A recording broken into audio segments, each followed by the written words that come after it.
دیجیے تاکہ ہر نئی ویڈیو کی نوٹیفیکیشن آپ کو مل جائے۔ حضرت شیخ عبدالقادر جیلانی غلط العام میں غوث الاعظم کسی امام کے مقلد تھے، انہیں طالبین میں جو نماز کا طریقہ انہوں نے لکھا ہے اس پر بریلوی کہتے ہیں بریلوی حضرات کیوں نہیں چلتے؟ یہ تو بریلویوں سے پوچھیں کہ آپ شیخ عبدالقادر جیلانی کے نام کے اوپر ہر مہینے 11ویں کرواتے ہیں، تو جو انہوں نے نماز کا طریقہ لکھا ہے، ٹھیک ہے جی، ایون شیخ عبدالقادر جیلانی نے غنیۃ الطالبین میں لکھا ہے کہ اہل حدیث ہی اہل سنت ہیں، اور آپ کو پتا ہے کہ شیخ عبدالقادر جیلانی نے غنیۃ الطالبین میں حنفیوں کو لکھا ہے یہ گمراہ فرقہ ہے۔ ہاں غنیۃ الطالبین میں وہ جب بریلویوں ترجمہ چھاپا تو وہ کہتے ہیں نہیں اے اہل حنفی اور سن اسی ہو رہا، چلو وہ والے کتنے نے ہوں، ٹھیک ہے نا جی، تو ہاں اچھا نہیں حنفی، جن حنفیوں پہ انہوں نے کہا نا کہ شیخ عبدالقادر جیلانی نے جن حنفیوں کو گمراہ کہا تھا وہ اور تھے، ہم اور ہیں، ہم کہتے ہیں اس کو چھوڑ دیں، کتاب و سنت کی دلائل میں چاہے وہ تھے چاہے یہ تھے، دونوں کے عقائد قرآن و سنت کے خلاف ہیں۔ شیخ عبدالقادر جیلانی کو کہتے ہیں حملی، تو یہ پوری غنیۃ الطالبین میں کہیں انہوں نے لکھا ہے کہ میں حملی ہوں؟ آپ تو عقیدوں کی کتاب لکھتے ہیں نا المہند، تو اس کے سٹارٹ میں لکھتے ہیں کہ ہم فروع میں مقلد ہیں امام حنیفہ کے، اور ہم اصول میں مقلد ہیں ابو الحسن اشعری اور ابو المنصور ماتوریدی کے۔ آپ تو کتاب کے پہلے صفحے پہ لکھتے ہیں ہم کس امام کے ماننے والے ہیں۔ غنیۃ الطالبین ایڈی موٹی کتاب ہے، منو دسوں نے کتنے لکھا ہے کہ میں عملی ہوں، اور یہ ان کے بعد ٹوٹکے ہوتے ہیں۔ یہ سعودیہ والوں کو بھی جب لوگ رفع دین کرتے ہیں، او سعودیہ والے عملی نے، سعودیہ والے جو قرآن مفت بانٹ رہے ہیں نا، جن پہ علماء عرب نے سائن کیے ہوئے ہیں، اس قرآن کے اندر سورۃ النساء کی آیت نمبر 59 کے کانٹیکسٹ میں یہ لکھا ہوا ہے کہ اماموں کی اندھی تقلید نے امت میں گمراہی کا دروازہ کھولا ہے۔ علماء عرب نے جو مفت قرآن چھاپ رہے ہیں اس میں سورہ نساء آیت نمبر 59 میں انہوں نے تقلید کو گمراہی لکھا ہے، تو وہ عملی ہے۔ تو یہ ٹوٹکے ہوتے ہیں ان کے پاس، ایک نا چھڑولا ہوندی ہیں، لیکن انہوں نے یہ چھوڑ سکتے۔ اہل حدیث اور اہل سنت میں کیا فرق ہے؟ یہ تو اہل حدیث سے جا کے پوچھیں۔ ہمارے نزدیک تو اہل حدیث بھی اہل سنت ہیں، بریلوی بھی اہل سنت ہیں، دیوبندی بھی اہل سنت ہیں، اپنے منہج کے اعتبار سے اہل سنت ہیں، باقی ان میں خرابیاں آ گئی ہوئی ہیں۔ یہ علیحدہ بات ہے کہ اہل حدیث اپنے ساتھ اہل سنت لکھتے نہیں ہیں، تو اس لیے لوگ ان کو وہابی کہتے ہیں اور اپنے آپ کو سنی کہتے ہیں۔ جب وہابی کہتے ہیں ان کو غصہ آتا ہے، تو غصہ نہیں آنا چاہیے جب آپ کو توفیق ہی نہیں ہوئی کہ آپ اپنی مسجد میں اہل حدیث کے بعد بریکٹ میں اہل سنت لکھ لیں۔ تو جو لوگ اپنی مسجد میں اہل سنت بریکٹ میں حنفی بریلوی لکھ رہے ہیں، تو پھر ان کو حق بھی ہے کہ وہ اپنے آپ کو اہل سنت کلیم کریں۔ آپ کو تو اہل سنت لفظ سے ہی چڑ تھی، وہ تو اب ہم نے بتایا کہ صحیح مسلم میں اہل سنت کا لفظ ہے، اور آپ کو اتنی چڑ ہوئی کہ آپ نے ان کو کہتے ہیں سنیے دی گل ہے تے اسی اہل حدیث ہے کہنے ہیں، تو پھر آپ کے ساتھ یہی کچھ ہونا تھا۔ آپ نے اپنے پاؤں پہ خود کلاڑی ماری ہے۔ ہم سے نہ اس چیز کا گلہ کریں، فوراً سے پہلے اپنی مسجد سے آپ اہل حدیث کا نام کاٹ دیں، یا لکھنا ہے تو اہل حدیث بریکٹ میں اہل سنت لکھیں، وہ بھی اپنے لیے۔ میں تو اس چیز کے حق میں نہیں ہوں، میں تو اس چیز کو بدعت سمجھتا ہوں۔ شیخ زبیر علی زئی صاحب سے میری 1 to 1 خود بات ہوئی تھی، انہوں نے کہا میرے نزدیک بھی مسجد کے باہر بریلوی دیوبندی اہل حدیث لکھنا بدعت ہے۔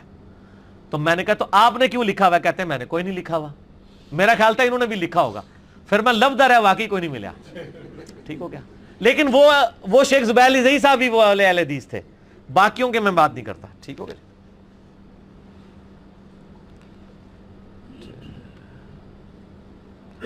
البتہ مالک 8 رکعت تراویح والی روایت میں کہ ہر رکعت میں 100 آیات کیسے تلاوت کی جا سکتی؟ کیوں نہیں کی جا سکتی 100 آیات تلاوت میرے بھائی؟ اللہ کے بندو، 8 10 گھنٹے کی رات ہوتی ہے، اس میں آگے الفاظ موجود ہیں کہ ہم فجر کے قریب فارغ ہوتے تھے۔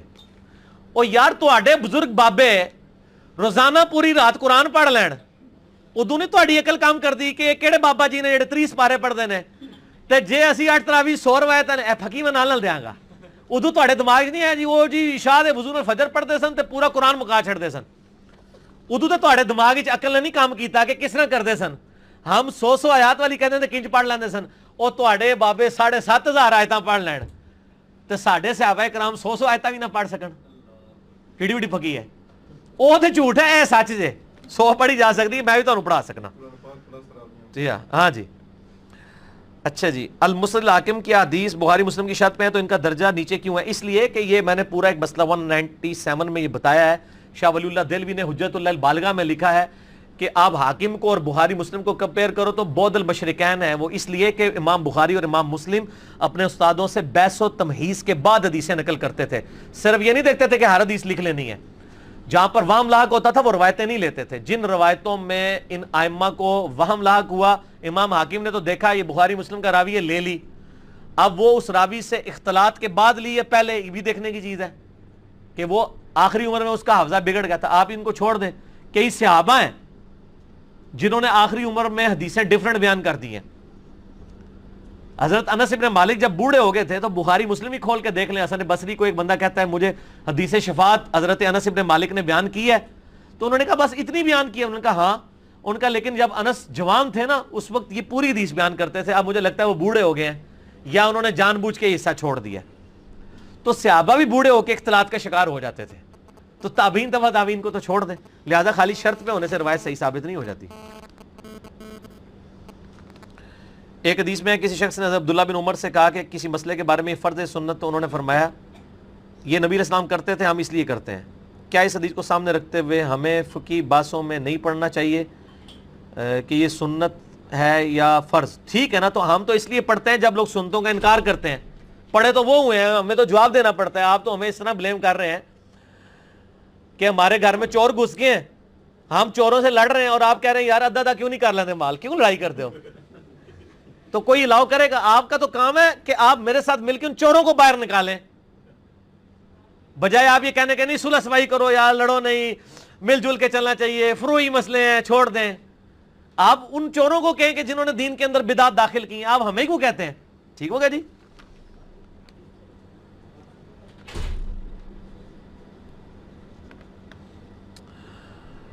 انبیاء کرام تو سب کے نزدیک بال اتفاق معصوم ہے، کیا امت میں سے کوئی شخص معصوم ہو سکتا ہے؟ جامع ترمذی میں حدیث ہے کہ حضرت عمر سے شیطان بھی ڈرتا تھا، او بھئی یہ مسلم بخاری میں بھی ہے، تو ان کی عصمت کیسے ثابت؟ عصمت کوئی نہیں ثابت ہوتی میرے بھائی کہ حضرت عمر سے شیطان ڈرتا تھا، اس سے قطعاً یہ رزلٹ نہیں نکلتا کہ حضرت عمر سے ہمیشہ ہر معاملے میں شیطان ڈرتا تھا، ایسا تو معاملہ نہیں ہو سکتا، ان سے بھی بحیثیت ہے انسان کہ یہ غلطیاں ہوئی ہیں جو رپورٹ بھی ہوئی ہیں، انہوں نے بعد میں اصلاح بھی کی ہے۔ مجھے آپ کو میں ایک موٹی بات بتا دیتا ہوں، صحیح بخاری میں آتا ہے صلح حدیبیہ کے موقع پر نبی علیہ السلام کے ساتھ گفتگو کرتے ہوئے پوری زندگی پھر وہ بعد میں شرمندہ تھے، جو انہوں نے حضور کو کہا تھا ہم حق پہ نہیں دب کے صلح کر رہے ہیں، تو حضرت بکر نے پھر ان کو سمجھایا کہ چپ کر جائیے، اللہ کے رسول ہیں۔ یہ تو بہت فاحش غلطی ہے جو سامنے موجود ہے، واضح غلطی ہے، ٹھیک ہو گیا جی؟ لہٰذا اس بات کے اوپر یہ نہیں کہ وہ ان سے غلطی نہیں ہوگی، ایک اوورآل ایک جنرل بات ہو، ٹھیک ہو گیا؟ حضرت عثمان خلیفہ راشد کی ذات پر حملہ کربلا والے ریسرچ پیپر میں صحیح بخاری میں یہ حدیث بریکٹ میں ڈالی گئی ہے جبکہ اسلام کی ہسٹری میں الفاظ موجود نہیں ہیں۔ میرے بھائی بریکٹ میں اس لیے ڈالی جاتی ہیں، بریکٹ کے بغیر تو قرآن کا ترجمہ نہیں ہو سکتا۔ آپ وہ اسلام کی ہسٹری میں وہ الفاظ پڑھ لیں، اگر اس بریکٹ کے علاوہ کوئی اور مطلب بنتا ہے تو آپ بنا لیں، اگر اس کے اپوزٹ بنتا ہے۔ بریکٹیں تو ہم نے ڈالنی ہے اس لیے کہ عربی اردو میں ٹرانسلیٹ ہو رہی ہے، ٹھیک ہے نا جی؟ آپ ایاک نعبد و ایاک نستعین کا جب ترجمہ کرتے ہیں، اے اللہ ہم صرف تیری ہی عبادت کرتے ہیں، صرف تجھی سے مدد مانگتے ہیں، تو ہم تو بریکٹ میں سے کہتے ہیں کہ یعنی ہم دعا کے لیے تجھے پکارتے ہیں۔ کیوں کہ آج کے دور میں فتنہ یہ ہے کہ وہ کہتے ہیں مدد تو آپ نے مجھ سے بھی مانگی تھی، تو قرآن میں تو لکھا ہے اللہ سے مانگو، پھر اللہ کو چاہ منگیا کرو، روٹی بھی اللہ کو منگیا کرو، تو پھر ہمیں بریکٹ لگانی پڑتی ہے نا، حالانکہ وہ قرآن میں نہیں ہے، کیونکہ ہم جوڑتے ہیں اس کو دوسرے مسئلے کے ساتھ۔ وَتَعَاوَنُوا عَلَى الْبِرِّ وَالتَّقْوَى وَلَا تَعَاوَنُوا عَلَى الْإِثْمِ وَالْعُدْوَانِ، نیکی پرہیزگاری کے کاموں میں ایک دوسرے کی مدد کرو، برائی میں الگ رہو۔ اس کے تحت ہم کہتے ہیں ظاہری اسباب میں آپ کسی سے مانگ سکتے ہیں، غائب میں نہیں پکار سکتے، حالانکہ اس میں تو بریکٹیں لگانی پڑتی ہیں۔ یہاں پہ بھی جو ہم مفہوم بیان کر رہے ہیں، ٹھیک ہے نا جی، وہ فٹ ان بیٹھ رہے ہیں ان حدیث کے الفاظ کے اندر، ٹھیک ہو گیا جی؟ اور میں آپ کو بتاؤں آپ کے علماء نے جو بریکٹیں لگائی ہیں بالکل 180 ڈگری لگائی ہیں۔ ہم بریکٹیں اس لیے لگاتے ہیں میرے بھائی، بریکٹیں لگا کے آپ کو زمانے میں پہنچا دیتے ہیں کہ بڑی بڑی ڈنڈیاں ماری ہیں لوگوں نے، بڑی بڑی ڈنڈیاں ماری ہیں، ٹھیک ہے نا جی؟ اور وہ جب ہماری بریکٹیں آتی ہیں نا پھر آپ کو پوری سٹوری کلیئر ہوتی ہے۔ وہ بریکٹیں محدثین نے لکھی بھی ہوتی ہیں یا دوسرے طریقے اندر موجود ہوتی ہیں اور وہ فٹ ان سٹوری میں بیٹھ رہی ہوتی ہیں۔ مثلا میں آپ کو بتاتا ہوں، صحیح مسلم میں ایک حدیث ہے، حضرت عامر بن سعد ابن ابی وقاص وہ ایک جگہ حدیث بیان کرتے ہیں کہ نبی علیہ السلام نے فرمایا علی کی میرے ساتھ وہی نسبت ہے جو ہارون کی موسیٰ کے ساتھ، مگر میرے بعد کوئی نبی نہیں۔ اب یہ حدیث ایک تابعی سنتا ہے، اور کس سے سن رہا ہے؟ صحابی کے بیٹے سے، سعد ابن ابی وقاص کے بیٹے سے. وہ کہتا ہے یہ آپ نے حدیث خود اپنے باپ سے سنی ہے؟ اس نے کہا میں نے خود سنی ہے. یہ واقعی سنی ہے، خود سنی ہے. اس کو تکلیف کیا ہے؟ کیوں ماننے میں اس کو آ رہا ہے؟ اس لیے کہ حضرت معاویہ کا دور ہے، اور اس دور میں حضرت علی کے اوپر سب و شتم ہو رہا ہے ممبروں کے اوپر. اس دور میں اگر کوئی حدیث بیان کرتا ہے کہ علی کی وہی نسبت ہے میرے ساتھ جو ہارون کی موسیٰ کے ساتھ ہے، اور یہ حدیث بخاری دونوں میں حضرت علی کے فضائل میں پہلی حدیث ہے، تو اس بندے کو کب کبھی طاری ہو جائے گی کہ یار وہ علی جس کو رسول اللہ کہہ رہے ہیں یہ ہارون کی مثل ہے میرے لیے، اس کے اوپر ممبروں پہ لعنت ہو رہی ہے. اور حضور فرما رہے ہیں مگر میرے بعد کوئی نبی نہیں ہے. یعنی اگر نبی کوئی ہوتا تو یہ بھی نبی بن جاتا، چونکہ میرے بعد کوئی نبی نہیں ہے اس لیے علی نبی نہیں بنا، ورنہ اس میں امپلائڈ ہے حضرت موسیٰ کی سفارش سے ہارون کو اللہ نے ان کو نبی ساتھ بنایا. تو اب یہ فضیلت حضرت ابوبکر عمر کو بھی حاصل نہیں ہے. ہم تو یار غار کہہ دیتے ہیں نا ابوبکر کو، لیکن حضرت موسیٰ کے ساتھ سپورٹیو کون تھا سب سے ٹاپ آف دا لسٹ؟ کیا یوشوا ابن نون تھے؟ حضرت ہارون تھے. نبی علیہ السلام کے ساتھ اس لیول کا سپورٹیو نہ ابوبکر تھے نہ عمر تھے، صرف حضرت علی تھے. اسی لیے تو اتنی بڑی فضیلت ہے. اے بھی زوری تو ہے، کہتے ہیں زوری شیعہ ہے، اوے زوری دے دشمن ہو، اے بھی زوری روایت کرتا جے. ٹھیک ہے ناسبیو. اچھا اب یہ حدیث وہ 2-3 بار پوچھتا ہے، پھر وہ کہتا ہے جی میں تیرے باپ سے جا کے کنفرم کروں گا کہ یہ واقعی حدیث ہے کہ نہیں. جس طرح میں جب کوئی حدیث بیان کرتا ہوں بخاری مسلم، فوراً اپنے مولوی کو پوچھتے ہیں یار وہ بخاری تو علیہ السلام انہیں کٹتا ہے حضرت علی نال، وہ سانو نہیں سی پتا، وہ کہتے سانو نہیں سی پتا. ٹھیک ہے نا جی، میں نہ لڑتے ہیں اے پہلے بھی سن لوگ. ٹھیک ہے نا. وہ پھر سعد ابن ابی وقاص کے پاس آتا ہے، اور یہ میں نے کربلا والے پیپر میں ڈالی ہوئی ہے، اور آگے کہتا ہے جی آپ نے حدیث سنی ہے؟ کہتے ہیں ہاں میں نے سنی ہے. ایک صحابی جب کہہ رہا ہے میں نے سنی ہے تو اون تیرے ٹھڈ کیڑی پیڑ ہے، کہتا ہے کیا واقعی سنی ہے؟ پھر سعد بن ابی وقاص دے وہی حالت تاری ہو جاندی جو میرے ہوتے ہو جاندی ہے. انہوں نے کہا کہ میری کانوں نے سنا، میری آنکھوں نے نبی علیہ السلام کو دیکھا، اور میرے دل نے اس کو محفوظ کیا. میری آنکھیں اندھی ہو جائیں، کان بہرے ہو جائیں اگر میں نے نبی علیہ السلام سے کم از کم 7 دفعہ یہ حدیث نہ سنی ہو. مسند احمد میں اس کا طریق موجود ہے. اب یہ سٹوری آپ کو تب سمجھ آئے گی جب انجینئر صاحب کی بریکٹیں لگی ہوئی ہوں گی.